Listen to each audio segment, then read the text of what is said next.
Good morning, Mom.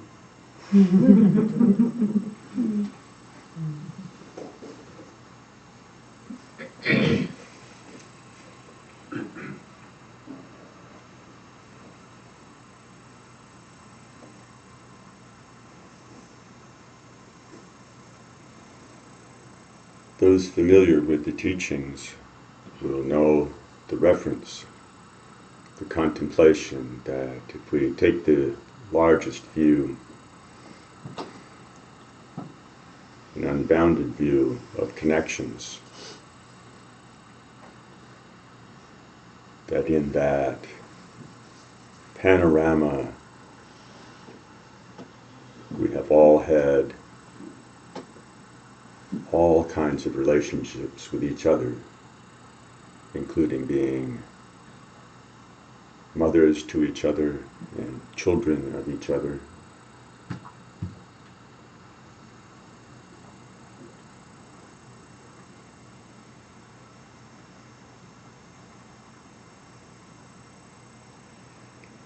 And here we are gathered today for our practice time together. And it is Mother's Day.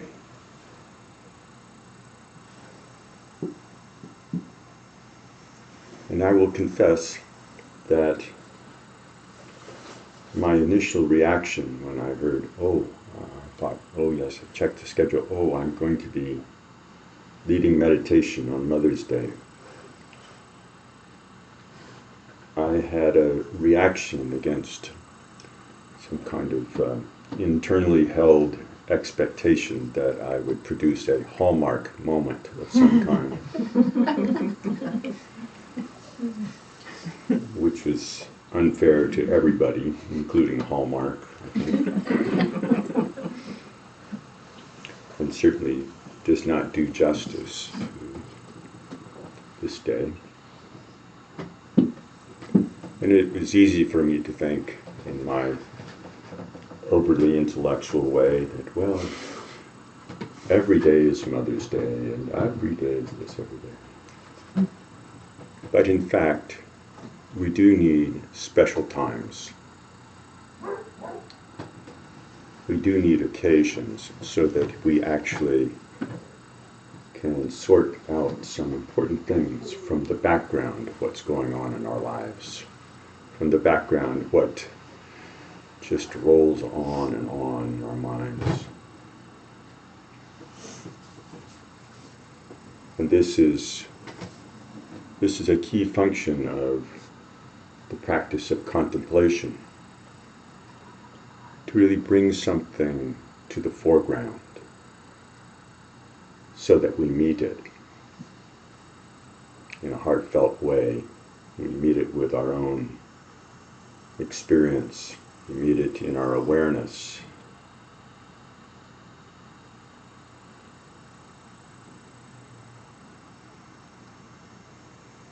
And as I allowed myself to do that, I was reminded of something,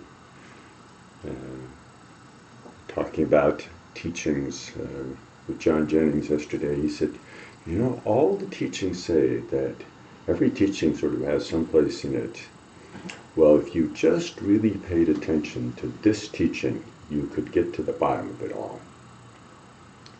And I began to feel like if I really took the contemplation of my relationship to my mother, my parents' parents, their mothers,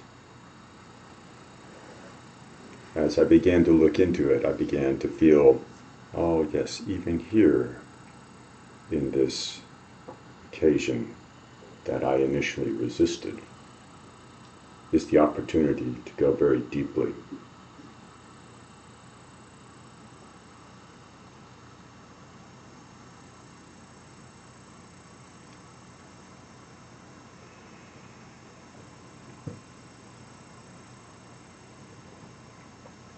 I cannot think of a more intimate relationship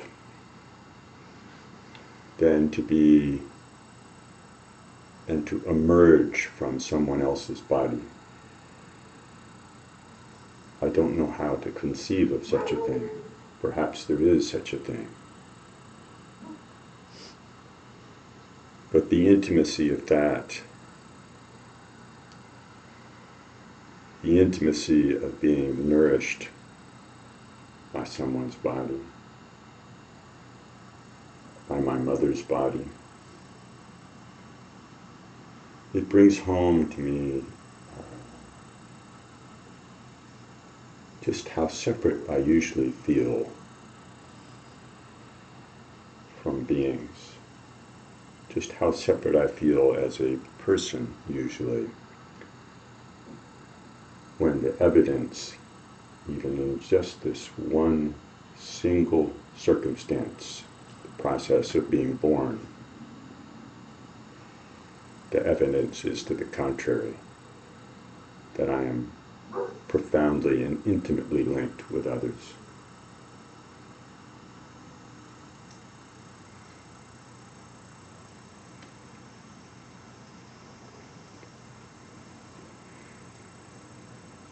I think in our modern circumstance, with all the possibilities for well-being, all the little things that the toys of the modern world, that it's very easy for us to look at our circumstances and think along the lines of, what have you done for me lately? To take for granted the remarkable circumstances that we find ourselves in. And looking deeply within that, it's easy to see just my existence, just my survival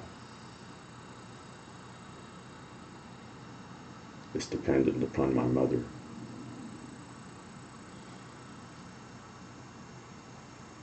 All the stories that I tell, refereed from the point of view of how I feel about her and the different things that she did, plus and minus. It all pales in comparison.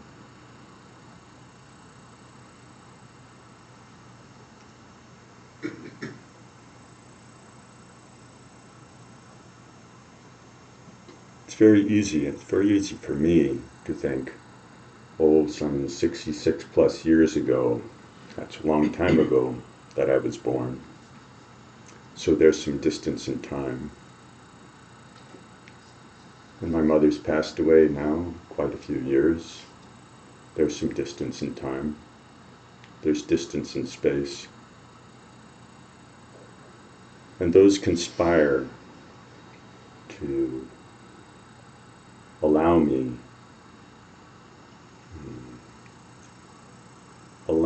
the dishonesty of holding myself as separate.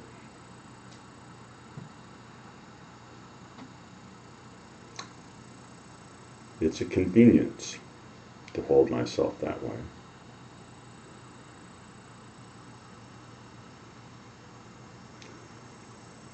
It's a convenience in a certain way just to be lost in my own thoughts and stories and feelings. Occasionally really connecting with others.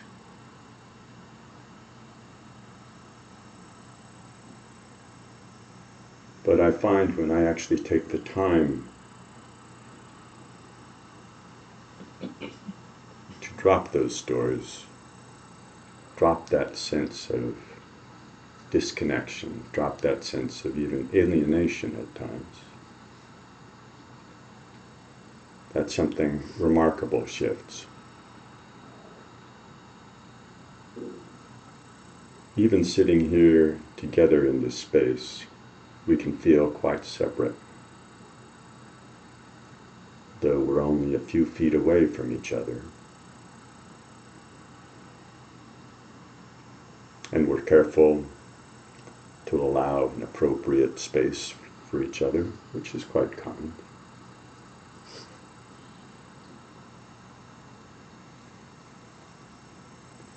But as we begin our practice, along with turning our minds to refuge, to the source of ultimate well-being, along with that,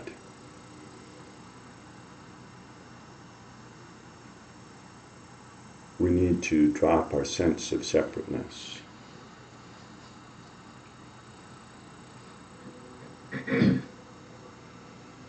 And it's easy to, you could say, buy into the principle of wishing for the well-being of all well-beings, wishing that all beings be liberated, kind of as a global principle. We could all sign the petition, if you will. May all beings be free.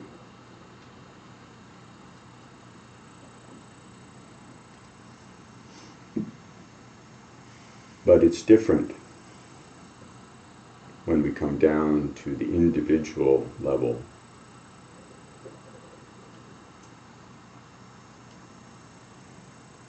and meet the challenge of actually meeting each other, actually feeling each other's presence,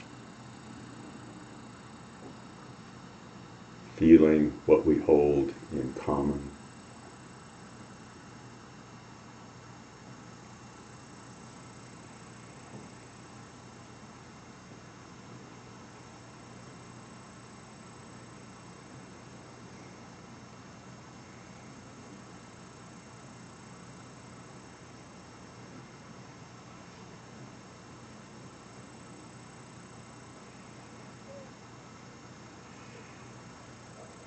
If I'm honest when I engage in this practice of really holding who's right with me in my heart, I see all the patterns that emerge in my own mind stream. My memories of pleasant conversations, disagreements, all those stories.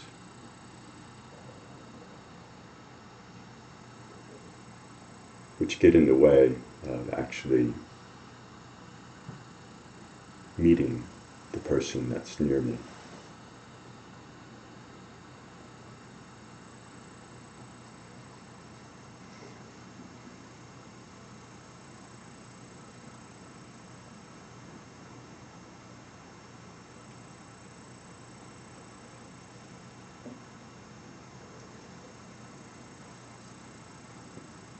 This all gets in the way of acknowledging the intimacy, the fundamental, foundational intimacy of our relationship as beings.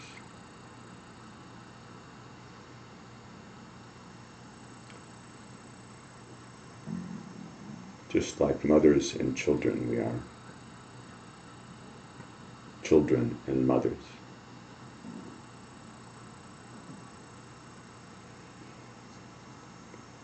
It's very different to practice in the space that's opened up when we hold this perspective.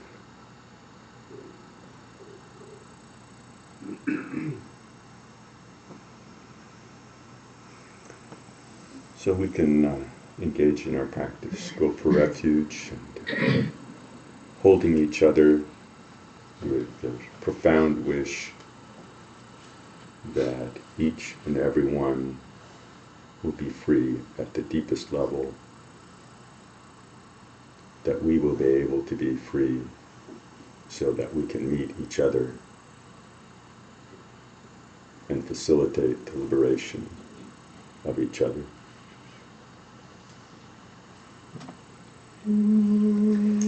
Until the summit of enlightenment is reached, I and all beings go for refuge to the sources of true refuge. I will now practice the absorption of calm abiding in order to release all beings from their particular suffering and establish them in lasting peace and happiness.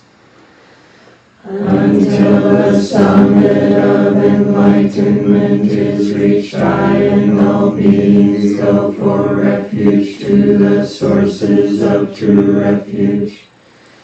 I will now practice the absorption of calm abiding in order to release all beings from their particular suffering and establish them in lasting peace and happiness.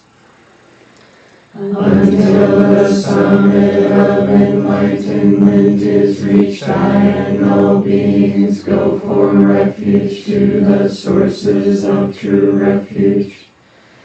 I will now practice the absorption of calm abiding in order to release all beings from their particular suffering and establish them in lasting peace and happiness.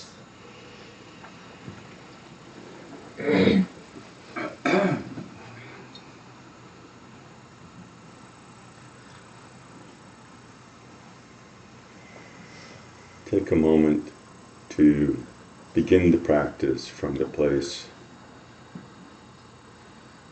of really feeling your sense of connection with others, whether they're present here or not.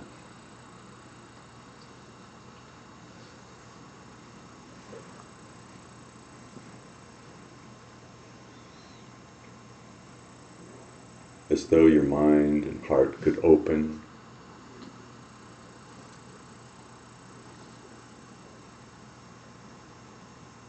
and all these beings could actually just be in that space of open-heartedness.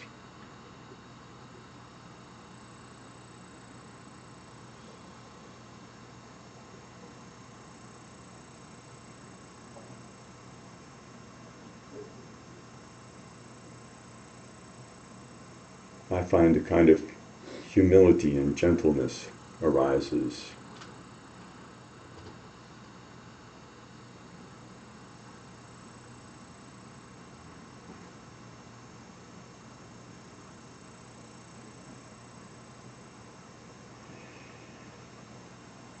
not knowing what's right for someone else in the moment, yet being open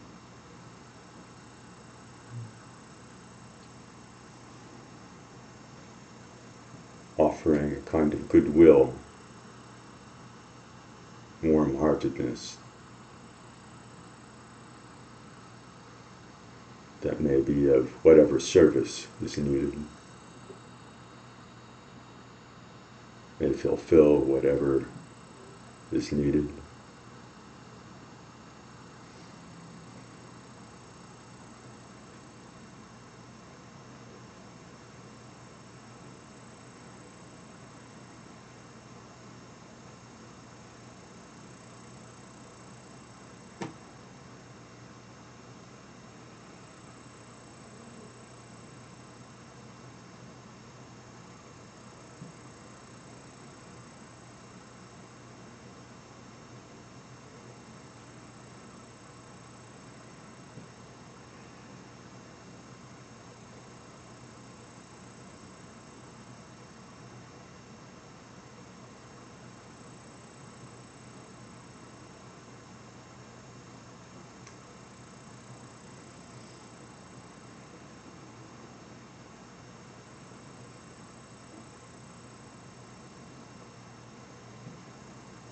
In this space,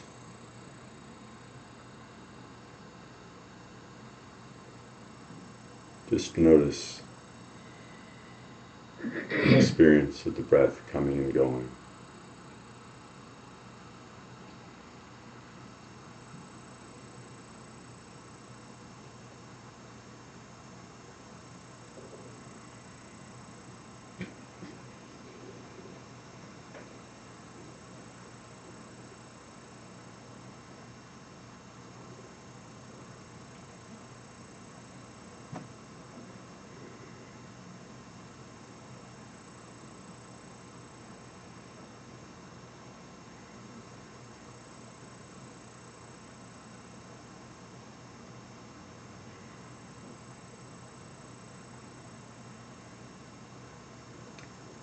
It's a gentle anchor to keep us present.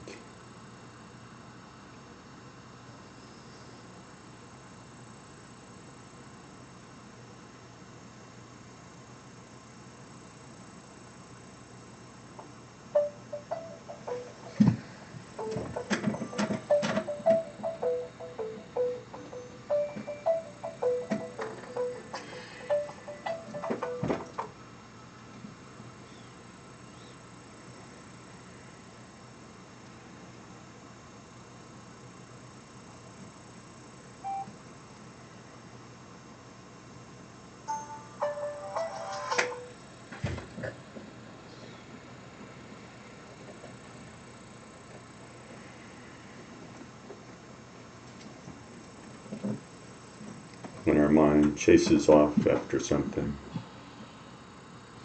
some present experience or some memory or thought of the future.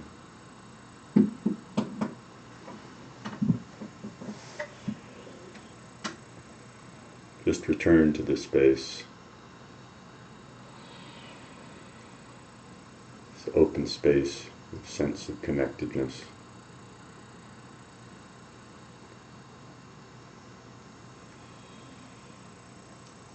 And allow the awareness to relax back into the experience of the breath.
By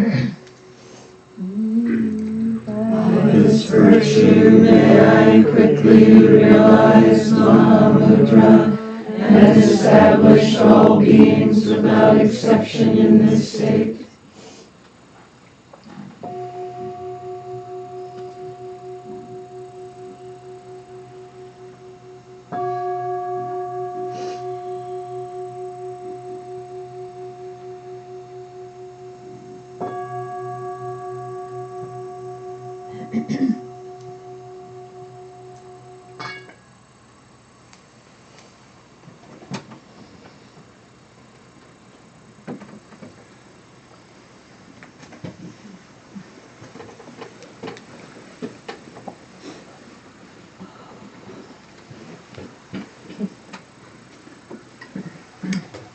Thanks, Mom.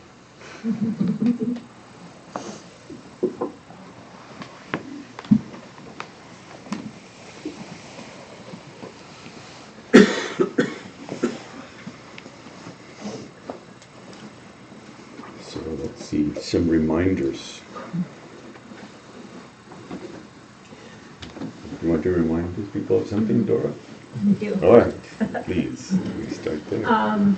First, I want to say that our next special Dharma event is Lama Drupju, Anthony Chapman, coming a week from Wednesday, so it's coming up soon.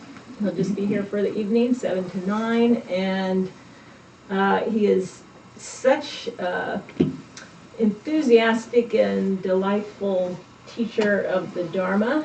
He's amazing to sort of just absorb, and he has so much experience from the early days of Kala Rinpoche coming to the West, learned Tibetan, translated for Rinpoche sometimes, and traveled around and did the first 3-year retreat in France, and then was asked by Kala Rinpoche to lead 3-year retreats in Canada. And now he's still teaches some, but he's the vice president of Sadra Foundation that helps support translations of Dharma books, as well as helps support some of our 3 retreatants. And he's coming in order to give some special teachings to the people, our people on 3-year retreat. And so we're just snagging him on the way out there for that Wednesday evening. So I really encourage people to come to that and meet him. And he's living more in Vancouver, so we might see more of him in the future, and so could be interested to meet him. And so you can register for that online. And then, of course, the events with Khenpo Rinpoche, the registration now is open for that, and there's descriptions of the different events online also. And that is about 6 weeks away, I guess. It's hard to believe it's... Anyway, the time is melting quickly, and we have many things underway, and if there's somebody who feels left at, we just kind of snatch volunteers to do this or that, but if you have been left out of that, then you can speak to Rosemary. She's the coordinator of the visit, and there's roles for everyone. And thank you for all that you're doing. Cinnamon rolls. Yeah, hey, that's a good idea. Probably cinnamon rolls included. If you make them. Oh, You're I'm stepping. glad you volunteered. and then there's an important thing, so what was your... I just wanted to make sure that I knew where the event with, I'm sorry, Lama Lama Drupju. Drupju.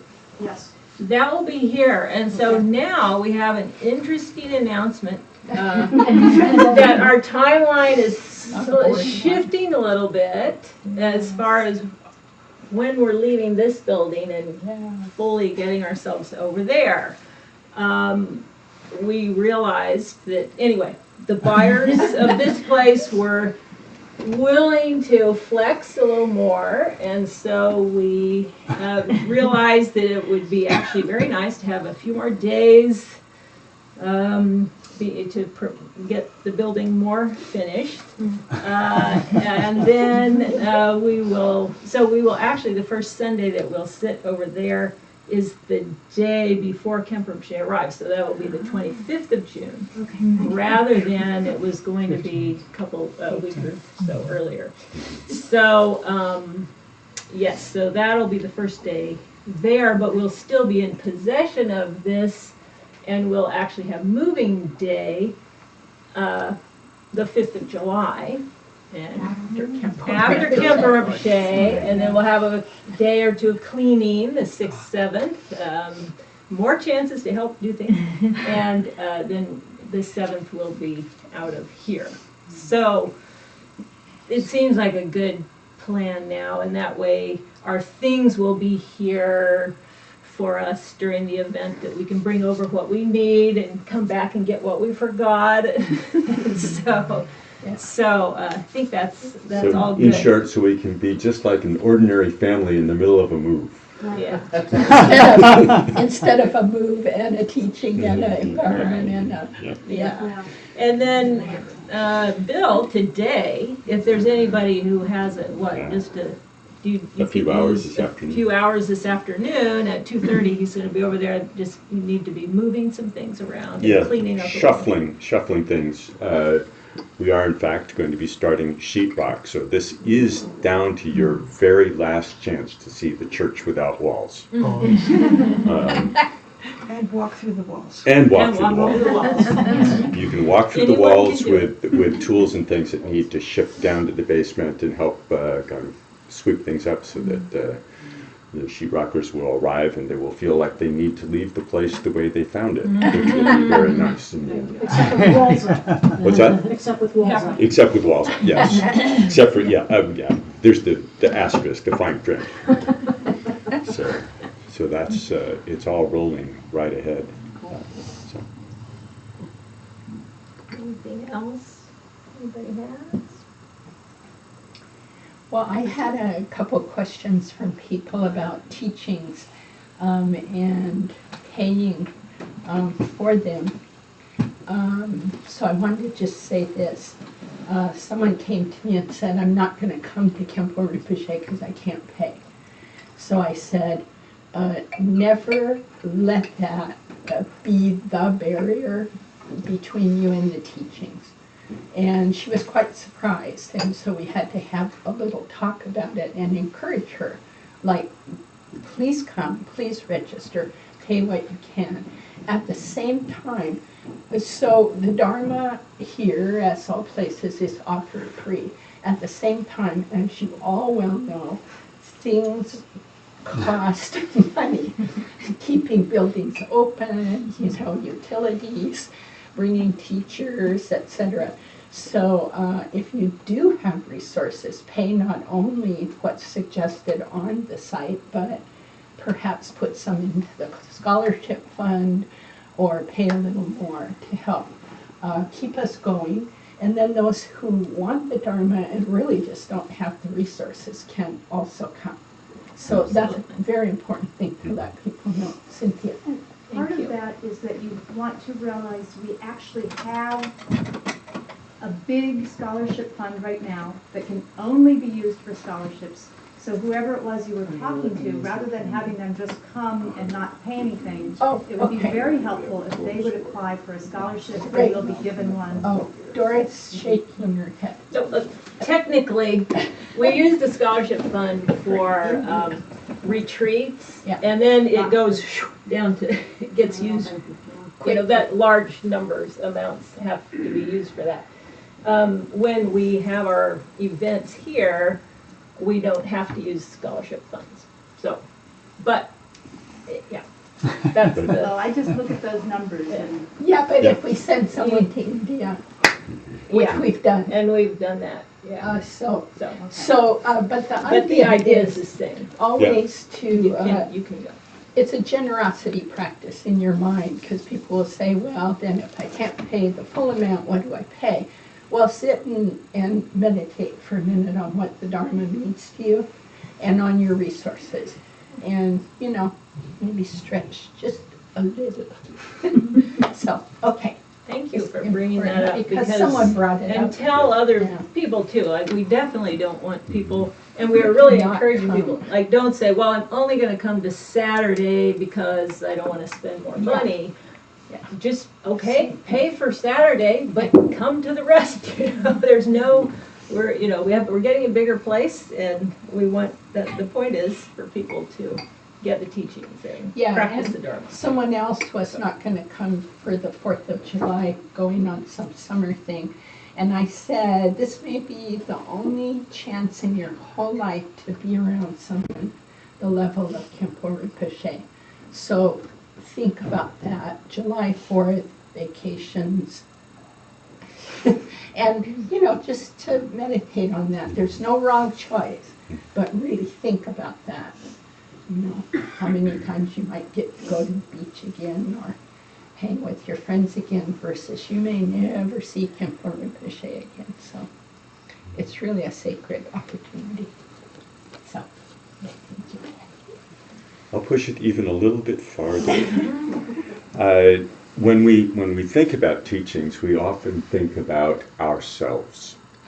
Oh, am I interested in this teaching? Can I afford this teaching? And if we think larger about our Dharma practice and think about nourishing our practice so that our practice will develop and that we will be able to be of benefit, there is something in the motivation to go to teachings, to receive teachings, in order to be for our practice to develop in that larger perspective. So, and there's often the reminder at the beginning of receiving teachings that now that we're here, we should recall that it's good to engender the motivation that we're receiving these teachings, not just for our benefit, but for the benefit of all beings. And so maybe we can actually start that contemplation before we arrive and even apply it to the thought of a choice about attending the teaching. And the only thing, I want to do a PS, if for some reason you really cannot come, please don't feel guilty. Please Yeah. don't beat yourself up. That's going even further away from the Dharma. Okay? Yeah. Yeah, we really don't want that one. These are all great examples of thinking outside the box. Yeah. And even stepping outside the box. Okay. All right. Well, now you can say hello to your mothers from previous lives and enjoy each other's company, and we'll be back for some discussion. Have tea with your mom. Yeah, Moms. moms and children. And dads too. Well, dad's day comes in.